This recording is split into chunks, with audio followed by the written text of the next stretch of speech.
Hello friends, नमस्ते, अस्सलाम वालेकुम और इस उम्मीद के साथ कि आप जहाँ होंगे हंसते बसते और मुस्कुराते होंगे। आज की शानदार वीडियो का आगाज़ करते हैं जो एक सजेशन पर बनाई जा रही है। लोकोमोटिव देखने का कहा गया है WCM। कुछ थोड़ा सा तो अंदाज़ा है, वाइड गेज है और फिर DC पे चलने वाला है और मिक्स ट्रैफिक के लिए यानी पैसेंजर और गुड्स दोनों किस्म की ट्रैफिक के लिए है। बाकी कुछ दिन पहले भी एक लोकोमोटिव देखा था WCAM 2P। वो जो लोकोमोटिव मुंबई से पुणे के बीच चलते हैं, AC DC दोनों पे चलने वाले। लेकिन ये खास तौर पर C है, उसके आगे A नहीं है, तो इसका मतलब है कि ये खालिसतन DC लोकोमोटिव होने वाला है। तो देखते हैं जी इसका क्या इतिहास है और क्या इसकी सेवाएं हैं भारतीय रेलवे के लिए। तो इस वीडियो को आगाज करते हैं, लेकिन उससे पहले रिक्वेस्ट है, चैनल पर फर्स्ट टाइम कंटेंट पसंद आए तो वीडियो को लाइक और चैनल को सब्सक्राइब करना मत भूलिएगा।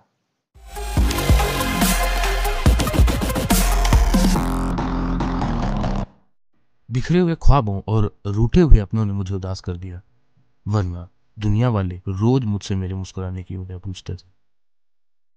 अब तक के वीडियोस में हमने मिक्स टाइप के डीजल और एसी ट्रैक्शन पर चलने वाले लोकोमोटिव्स के बारे में विस्तार से जाना है, पर ऐसे भी मिक्स टाइप लोकोमोटिव्स थे जो डीसी ट्रैक्शन पर चलते थे।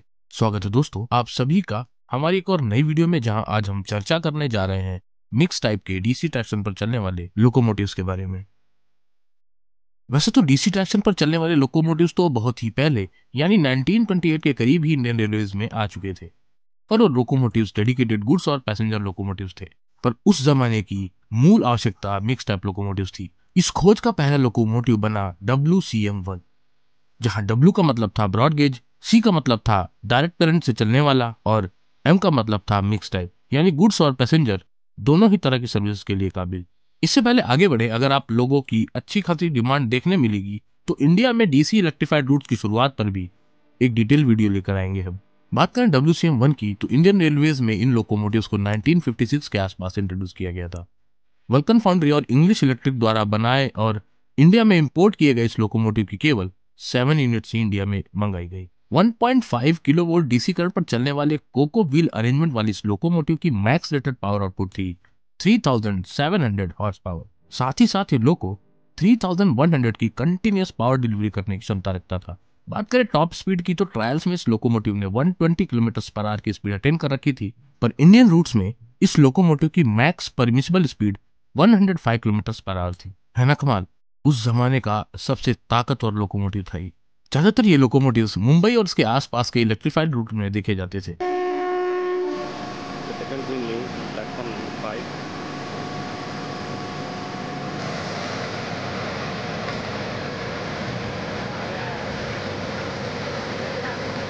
डेक्कन क्वीन एक्सप्रेस और इंद्रायणी एक्सप्रेस को परमानेंटली ये लोकोज हॉल करते थे।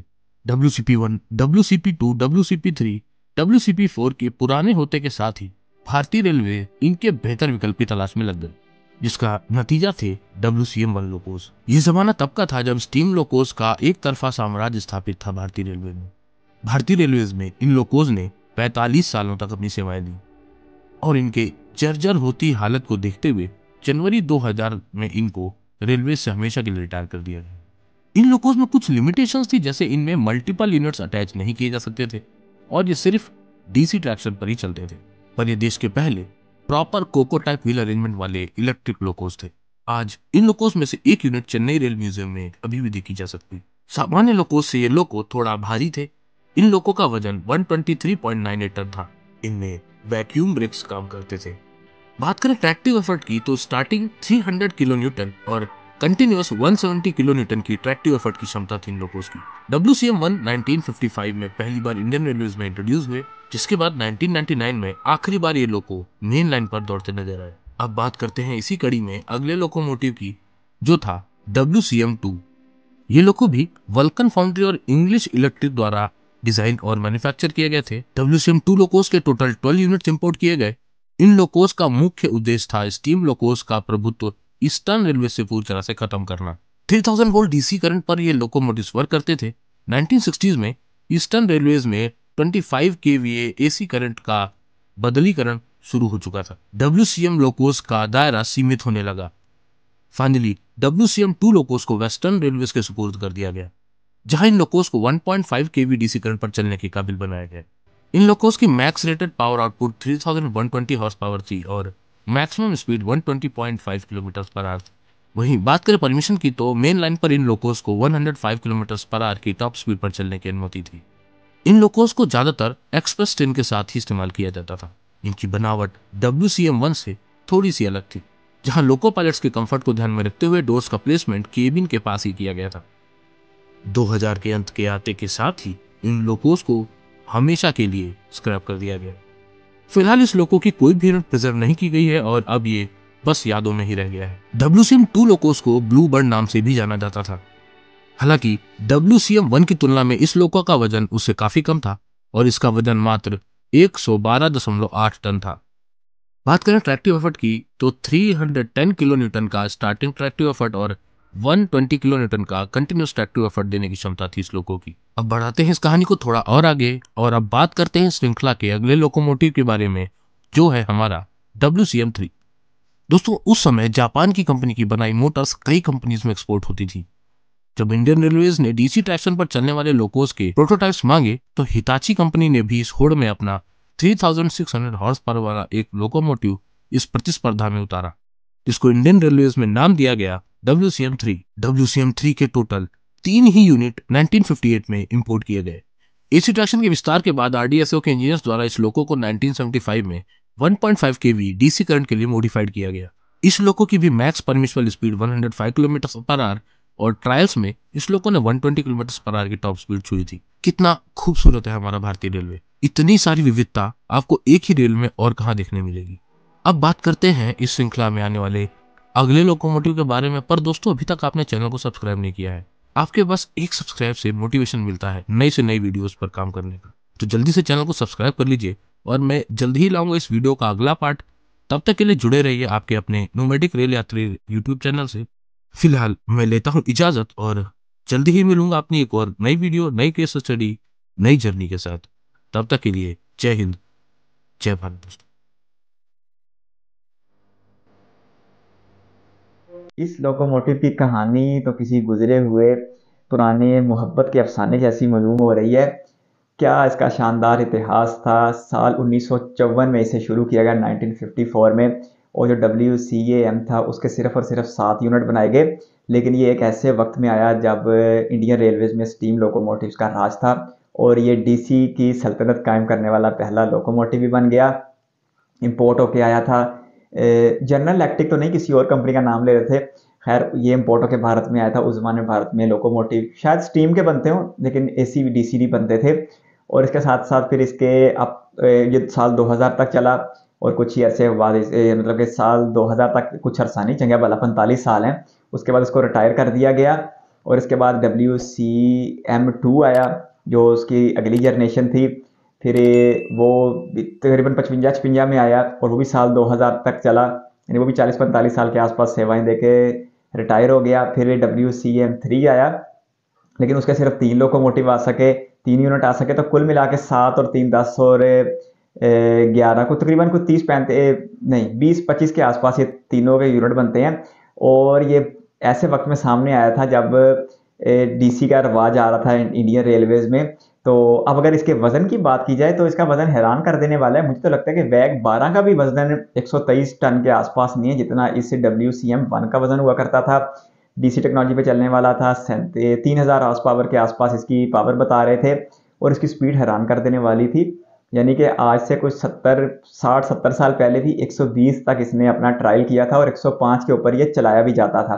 तो ऐसे में फिर दक्कन क्वीन जो मुंबई पुणे के बीच चलती है, उस जैसी शानदार ट्रेनों के आगे इसे लगाया गया था और इसने फिर आहिस्ता आहिस्ता भारत में स्टीम लोकोमोटिव्स का रवाज कम कर दिया। तो आज अपने एक लंबे इतिहास के बाद कहीं तो ये म्यूजियम में नज़र आ रहा है और कहीं ये मुकम्मल तौर पर स्क्रैप बना दिया गया है। तो बड़ी रोमानवी किस्म की याददाश्त बस्ता है। लेकिन जिन लोगों ने इस लोकोमोटिव के साथ सफ़र किया हो, यानी साल 1954 से लेकर साल 2000 तक, तो अगर आप वो लोग अपने माजी को याद करते होंगे तो उन्हें तो अच्छा खासा याद आता होगा कि क्या शानदार वक्त था जब ये शानदार लोकोमोटिव मुंबई और उसके आसपास कहीं देखने को मिलते थे प्रीमियम ट्रेनों में, अपने वक्त की प्रीमियम ट्रेनों में। लेकिन हर अरूज को ज़वाल है और जब कोई पुराना जाता है फिर ही कोई नया आता है। अगर इन्होंने स्टीम लोकोमोटिव का रवाज ख़त्म किया तो बाद में फिर जब इलेक्ट्रिक आए तो इनका रवाज खत्म हो गया। फिर इलेक्ट्रिक में पहले वेब 4 चलता होता था, अब वेब 7 माना जाता है। कल को फिर सेमी हाई स्पीड ट्रेन आ जाएगी, फिर बुलेट ट्रेन आ जाएगी। तो ऐसे तो फिर याददाश्त अपनी जगह रहती है जिन लोगों ने वक्त गुजारा हो, लेकिन तब्दीली भी आनी चाहिए और तरक्की भी होनी चाहिए। लेकिन अच्छा लोकोमोटिव लगा, पुराना बहुत था, और बड़ी अच्छी बात है कि वीडियो में एक ऐसा क्लिप भी नज़र आ गया जो इस लोकोमोटिव के चलते हुए की निशानी दिखा रहा था। बाकी कोई इतना ज़्यादा टेक्निकल तो मैं समझ नहीं सका, लेकिन वेट वाली बात ने मुझे अच्छा खासा हैरान कर दिया कि WCM का वेट 123 टन के आसपास था। और अगर आप आज देखते हैं तो मुझे नहीं लगता आज वैग 9 या वैग 12 का वजन भी 123 के आसपास होगा, शायद इससे थोड़ा सा कम ज़्यादा हो, यानी कि थोड़ा सा पीछे की तरफ हो। बाकी अगर ज़्यादा भी हो तो वो ये सिर्फ 3000 आस पावर है, और वैग 9 देख लें 9000 आस पावर है, और वैग 12 12000 आस पावर है। तो ऐसे में फिर जब तरक्की हुई तो पावर बढ़ती गई, वजन कम होता गया। लेकिन WCM में 2 में भी फर्क का पता लग गया, 112 टन उसका वजन था 123 से कम होके। लेकिन ये तीनों के तीनों इम्पोर्ट होके आए थे, ये भारत में नहीं बने थे, लेकिन अब जो काफ़ी अरसे से लोकोमोटिव बनाए जा रहे हैं वो भारत में ही बनाए जा रहे हैं। तो जिन लोगों ने इसके ऊपर सफ़र किया उनकी तो अच्छी खासी याददाश्त बसता है। लेकिन अगर आप 25 30 35 साल की उम्र के नौजवान हैं तो फिर मेरा नहीं ख्याल कि आपने कभी इसमें सफ़र किया होगा, क्योंकि 2000 में तो इसको वैसे ही ख़त्म कर दिया गया था। और अगर कभी किया भी होगा तो फिर नन्हे चुन्ने मुन्ने बच्चे होंगे और अपने माँ बाप के साथ कहीं अपने नानके वगैरह जाते हुए इसका आनंद लिया होगा, वो भी तब अगर आप मुंबई के आसपास कहीं रहने वाले हैं तो। लेकिन सजेशन अच्छी थी, WCM लोकोमोटिव देख के अच्छा लगा, क्योंकि इससे मिलता जुलता लोकोमोटिव WCAM देखा था, उसमें DC और इलेक्ट्रिक दोनों ही टेक्नोलॉजियाँ इस्तेमाल की जाती थी, दोनों पावर सोर्स इस्तेमाल किए जाते थे। इसमें सिर्फ और सिर्फ DC इस्तेमाल किया जाता था। लेकिन अपने वक्त का शाहकार है, हालांकि आए तो सिर्फ 20-22 ही हैं गिनती के, लेकिन एक लंबा इतिहास छोड़ गए हैं, स्टीम को पीछे कर गए हैं, DC को आगे ले आए हैं, और 45 साल की लंबी सर्विस भी फराहम कर गए। तो ऐसे में ये हिस्ट्री में तो हमेशा ही लिखे जाएंगे, चाहे तादाद में थोड़े थे लेकिन इनका दुरानिया बहुत ज़्यादा था, और इनकी जो सेवा फराहम करने का वक्त था वो बहुत लंबा था, और उसने करोड़ों हिंदुस्तानियों के दिल में यकीनी तौर पर अपनी एक मोहब्बत और इमोशन ज़रूर छोड़े होंगे। अगर आप एक रेल फैन हैं तो इस चैनल को सब्सक्राइब कर लें। इस चैनल के ऊपर एक लंबा कंटेंट मौजूद है इंडियन रेलवेज़ को लेके, आने वाले दिनों में भी आता रहेगा। आप अपनी सजेशन का सिलसिला जारी रखिएगा, हम बहुत जल्दी सुमित के साथ मिलेंगे। जब हम अगली बार मिलें आप इसी तरह हंसते बसते और मुस्कुराते हो। अपना बहुत सारा ख्याल रखिएगा, और इस वीडियो को कीमती वक्त देने के लिए आपका बहुत बहुत शुक्रिया।